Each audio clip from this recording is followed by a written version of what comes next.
Salut, je suis dans un cadre magnifique, en brun et pourtant j'entends, à la radio parler d'IA, d'IA, d'IA, d'IA. Qu'est-ce que c'est l'IA pour vous?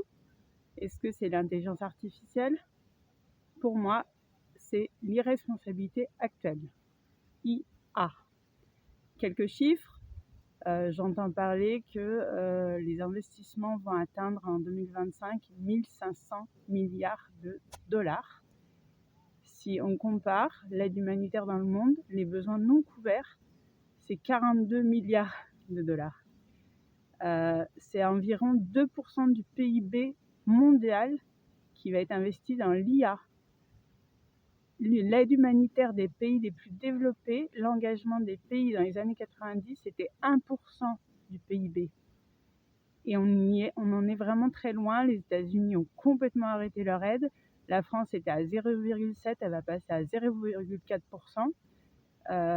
Donc voilà, on va remettre les chiffres à leur place.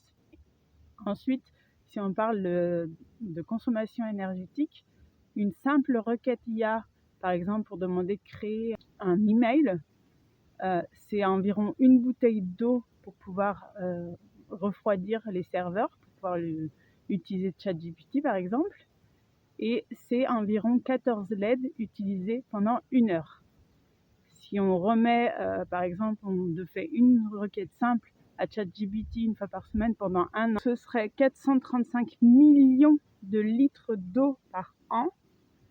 Ce serait l'équivalent de l'utilisation quotidienne de l'eau d'une grosse ville américaine.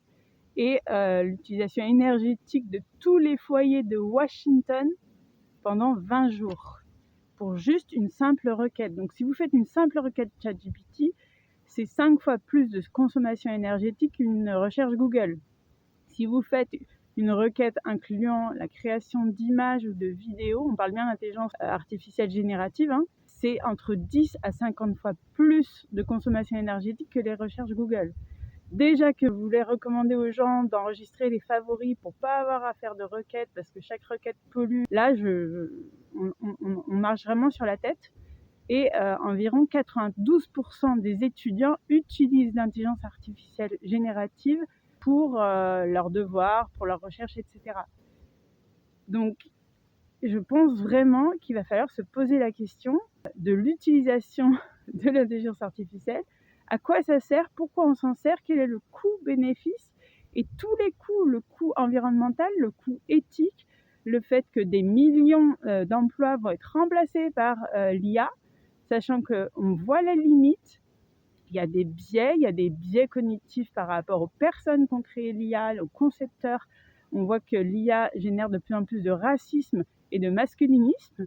Et les gens qui utilisent l'IA dans leur travail, posez-vous la question, si ensuite votre emploi est supprimé, peut-être posez-vous la question de votre implication, de vos responsabilités par rapport au fait que vous avez utilisé l'IA au quotidien dans votre emploi et que vous avez creusé votre propre tombe.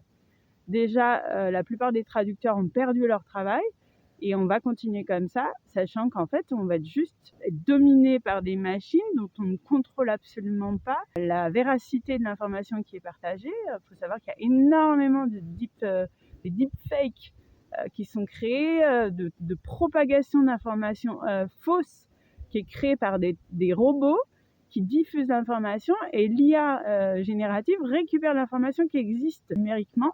Donc en fait, plus on aura de fake news créées par des robots, plus l'IA va transmettre cette information qui n'est absolument pas véridique. Donc je pense vraiment qu'il serait temps de faire une petite pause, de faire comme moi, de partir dans la montagne et de réfléchir vraiment à ce qu'on veut du monde actuel et du monde futur.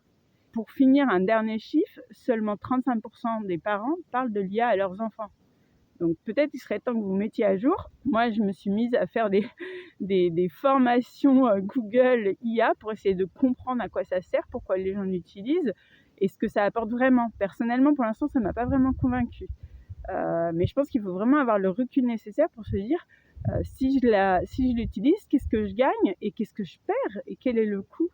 Voilà, en tout cas, bonne journée et faites comme moi, déconnectez-vous, je crois que ça vous fera du bien. Salut!